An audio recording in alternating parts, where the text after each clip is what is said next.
dignité et laïcité.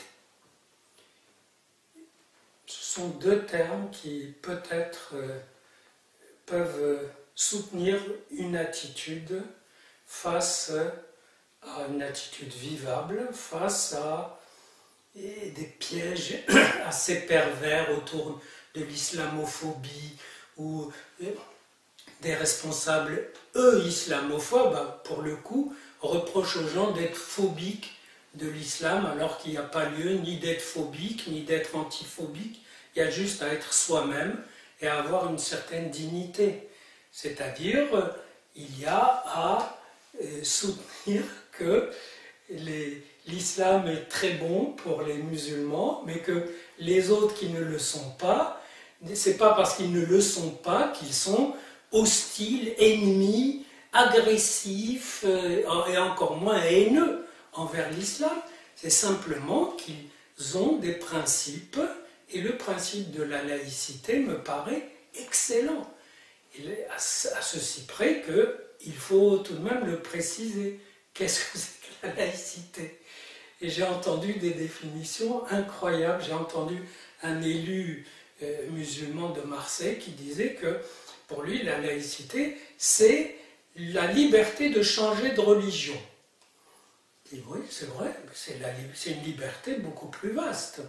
C'est la liberté d'avoir la religion qu'on veut, ou d'avoir pas de religion du tout.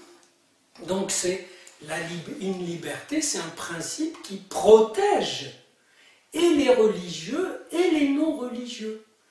La laïcité, c'est le fait que la loi, qui est la vraie référence, et qui ne doit pas se dégonfler, et si les agents de la loi se dégonflent, les juges, les exécutants, les législateurs, alors c'est très grave.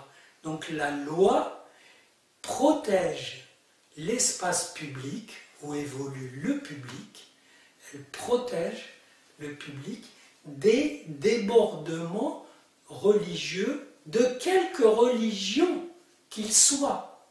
La laïcité protège l'espace public des débordements religieux.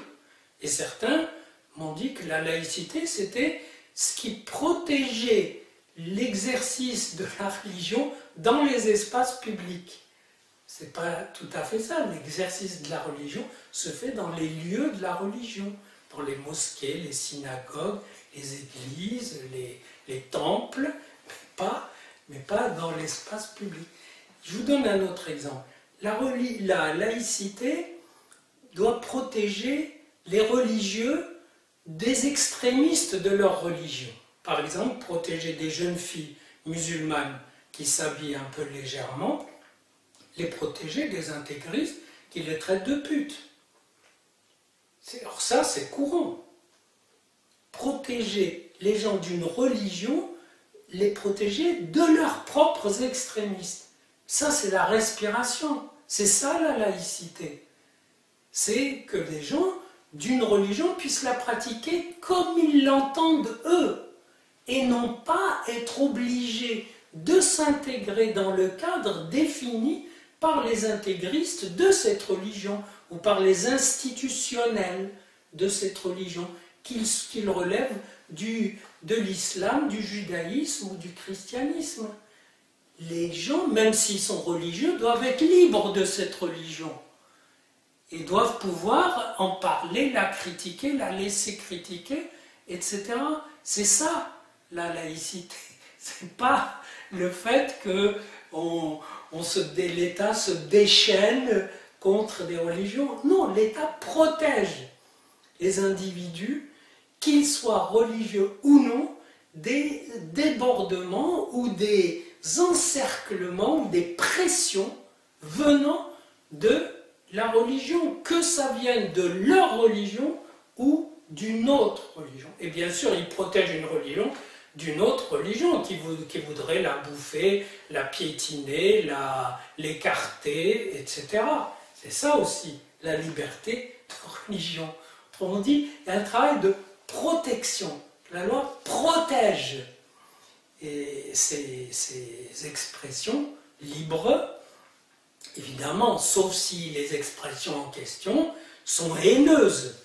l'expression d'un Dieu donné, c'est pas du rire ou de la religion, etc. C'est une expression, et c'est des appels à la haine contre des individus ou un peuple, en l'occurrence les Juifs. C'est pas fair play. Ça n'entre pas dans la laïcité ni dans l'anti-laïcité, c'est autre chose. La laïcité, c'est la protection de l'espace public et le protéger des atteintes et des débordements des religions, quelles qu'elles soient.